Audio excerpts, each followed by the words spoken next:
بسم اللہ الرحمن الرحیم۔ ملک دلاور لکھرا ڈی آئی خان سے پوچھتے ہیں کہ شرط لگانا کیسا ہے؟ جیسے ہمارے ہاں شرط لگاتے ہیں کہ اگر آپ نے یہ کام کیا تو آپ جیت گئے تو میں کڑھائی کھلاؤں گا، میں جیت گیا تو آپ کڑھائی کھلائیں گے، یا اس طرح مٹھائی کھلائیں گے، یا اسی طرح کوئی کسی قسم کی شرط لگاتے ہیں۔ آیا کہ اس قسم کی شرط لگانا جائز ہے کہ نہیں ہے؟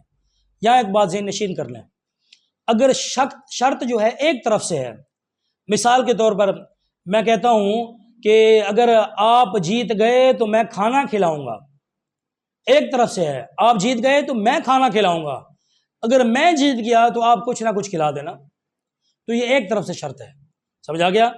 تو اس قسم کی شرط میں کوئی حرج نہیں ہے، یہ لگائی جا سکتی ہے۔ یک طرفہ شرط ایک طرف سے ہو، آپ جیت گئے تو میں کھانا کھلاؤں گا، یہ نہیں شرط ہے، اور اگر میں جیت گیا تو آپ کچھ نہ کچھ کھلا دینا، کچھ نہ کچھ ہی کھلا دینا، تو اس قسم کی شرط لگانا جائز ہے۔